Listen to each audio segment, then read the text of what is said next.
Sino ang kakabog at pasabog sa preliminary competition sa Miss Universe 2024? Hello, Prowelas! Mabuhay! This is Keith Ortega and welcome back to my YouTube channel.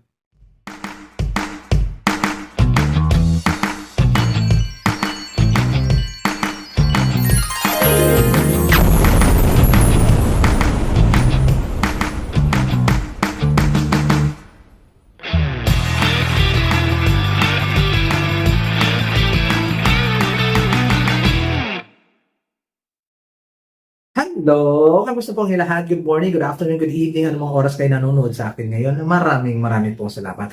At ngayon ko i-reveal ang aking preliminary prediction or kaya ang mga kakabugbukas sa preliminary competition sa Miss Universe. Feeling ko sila yung magpapasabo, sila yung number one kung babantayan, kung kakabog nga ba or hindi, or whatsoever. Ito lang yung sa feeling ko ah, ah, makikipagbardagulan, makikipagtalpukan, makikipagsapakan, kumbaga, wag mo nga sila sa stage kasi alam mong kakabog ng bonggang-bongga. Ngayon guys, maglalabas lang ako ng aking top 12 at pag-uusapan natin yung ating top 12 na yan ng bonggang-bongga na pwedeng kumabog bukas sa preliminary competition. Number 12 sa aking listahan, South Africa. Huwag kang aano-ano, huwag kayong tutulog-tulog dyan. Kung representation lang talaga ng person with disability, ay ito na, si South Africa ang kakabog. At saka mukhang possible siya na maging flag bearer ng ang African continent. Watch out kayo, huwag kayong magpabulag doon sa mga eksenadora, tingnan ninyo yung magandang credential. South Africa at may number 12. Number 11 sa aking listahan, host country Mexico. Aminin na natin sa hindi, ipapasok talaga to. Hindi dahil na host country siya or kaya may-ari si Raula. Pero I think maganda ang kanyang eksena. At ang rampadora din kasi yung lola mo. Hindi ako nasosobrang ganda sa kanya, pero alam ko kakabog to. Siyempre, magpapakabog pa ba ang host country? Siyempre, magpapasabog din sila. Hindi sila paiiwan sa mga kapwa at mga Latina niya at kapwa kapitbahay niya. So, ilagay ko sa number 11 ko, Mexico. Number 10 sa aking listahan na magpapasabog bukas, Cuba. Oh, di ba? Bukod doon sa dalawang judges na taga-Cuba. Charot lang. Bukod doon sa dalawang judges sa mga taga-Cuba, maganda, kabugera, imoterna, ex-senadora din itong si Cuba. Nagbabalik sila sa Miss Universe at mukhang ibabalik niya ang placement agad-agad. Ramdam ko siya for today's video. At may number 10. Cuba. Number 9 sa aking listahan, Zimbabwe. Si Zimbabwe, best African representation dito for me sa edisyon na ito. Walang ibang lumalabas na best African kundi si Zimbabwe. Pero nilagay ko lang siya sa aking number 9 kasi kung hindi naman siya galing Miss Earth at saka supranational, hindi naman siya mapapansin. Mapapansin lang siya kasi fashion designer siya. Pangabog din yung mga OOTD niya. Pero when it comes to beauty, sapat lang. Mas maraming mas magandang black. But yun lang talaga. May recall lang kasi si Zimbabwe kasi nag-join na siya ng Miss Earth. Lalong-lalo na Miss Earth at Miss Supranational. That's why nilagay ko siya sa aking number 9. Next, na inilagay ko sa aking prediction at number 8, nag-iisang nanay sa aking prediction for today's video, preliminary competition, Puerto Rico. Jennifer Colon. Bongga siya. Pasabog siya, eksenadora din siya, kabugera din siya. Nandun pa rin ako sa aking paninindigan na ayaw kong mag-Miss Universe ang mga nanay. Kayo ba gusto nyo? Kahit na sobrang ganda niya, kahit sobrang sexy niya, kahit sobrang galing niya, ayaw ko pa rin siyang mag-Miss Universe. Ipapasok ko lang siya sa top 12 ko kasi alam kong kakabog talaga siya. Puerto Rico, Jennifer Colon, at may number 8. Nilagay ko sa akin number 7. Oh, bakit? Nasasaktan ako kasi number 7 lang siya, but wala tayong magagawa. Mukhang mas lamang kasi yung iba doon sa kanya. Chile. Si Chile, pang top 5 ko to dapat. Pero kaya lang when it comes din talaga sa ano, ang ganda niya, talented, kabugera din siya, eksenadora din siya, lahat ng Dora. Talagang na-possess din siya, o di ba? Pero let's see, tingnan ko kung ano, kasi kung Chili kasi hindi naman makapasabog yung mga gamit, di ba? So tingnan natin bukas kung pasabog yung gamit niya, for sure sa top 5. For sure siya. For sure talaga na sa top 5 to. Kaya number 7 muna sa aking listahan, Chile. May number 6 sa aking listahan, isang blandina, Finland. Nilagay ko lang siya sa akin number 6 kasi mas feel ko yung isa kaysa sa kanya. Although mas kabugera siya, mas matalino, mas maganda ang credential, but hindi ko siya nakikita ang Miss Universe vibe. Yun lang. Pero malay mo, di ba? Ganitong-ganito din yung sinabi ko kay Andrea Mesa. Hindi ko siya nakikita ng Miss Universe vibe, pero siya pala ang Miss Universe. O di ba? Mali-mali din yung mga mata ko sa pag hinusgahan ko agad kasi si Andre Mesa eh. Nilagay ko lang siya sa aking number 5 kasi mukha siyang tita, di ba? Pero nasa contention pa din. Alam mo na kung kasing magaling eh. Pero siya pala yung nanalo Miss Universe, o di ba? Pero ngayon si Finland nilagay ko sa akin number 6 kasi kaya siyang ligwakin ng mga nauna nito sa kanya, mga nasa unahan. Feel ko lang din. Pero alam ko kakabog si Finland. Hey, ngayon guys, papasok na ako sa aking top 5. Diyos ko. Yung top 5 na to, hindi ko to personal ha, favorites. Nasa top 5. Talagang feeling ko lang yung mangangabog bukas. Yung kayang lampasuhan, makipagbardagulan, makipagpuksaan bukas. Number 5 sa aking listahan, Dominican Republic.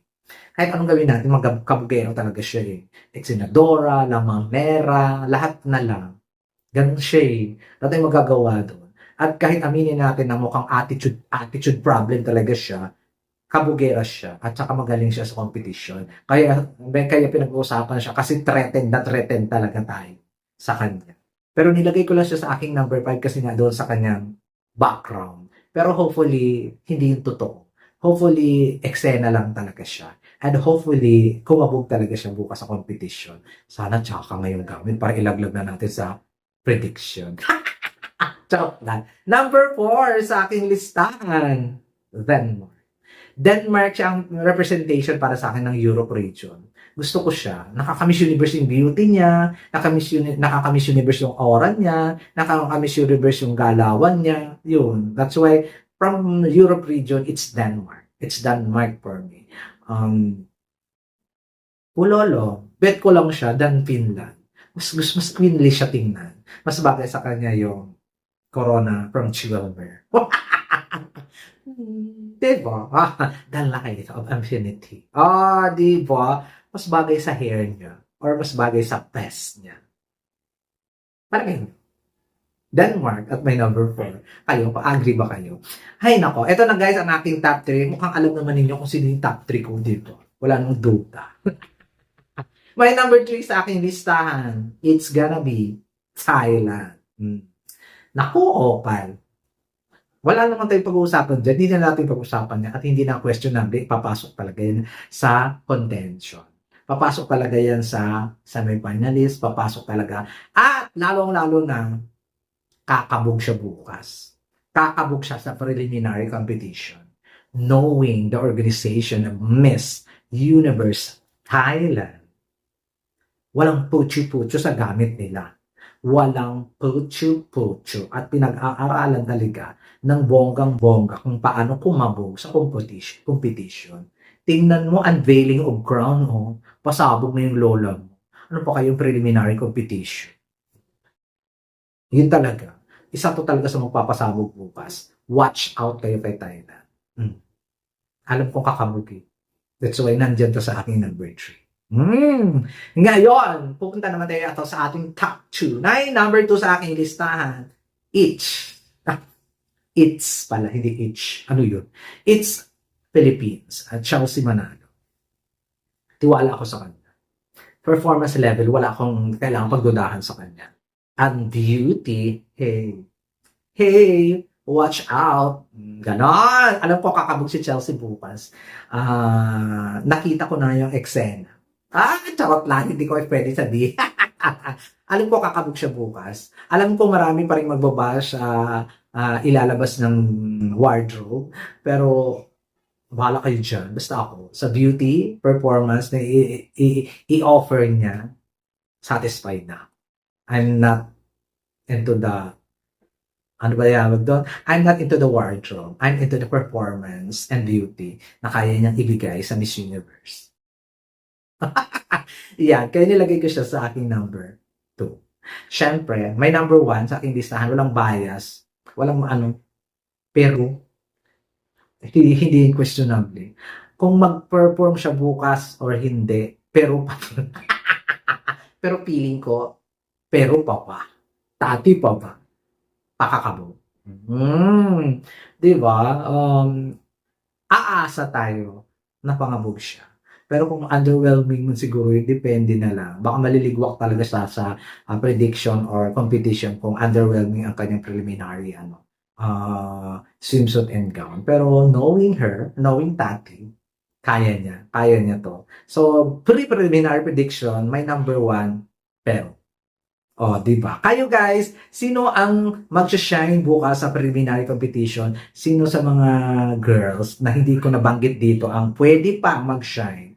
O, syempre, di sila Colombia, sila Venezuela, sila Brazil, sila Cambodia, o 'di ba? Mga malalakas pa yung mga may asawa kaysa wala. O, 'di ba?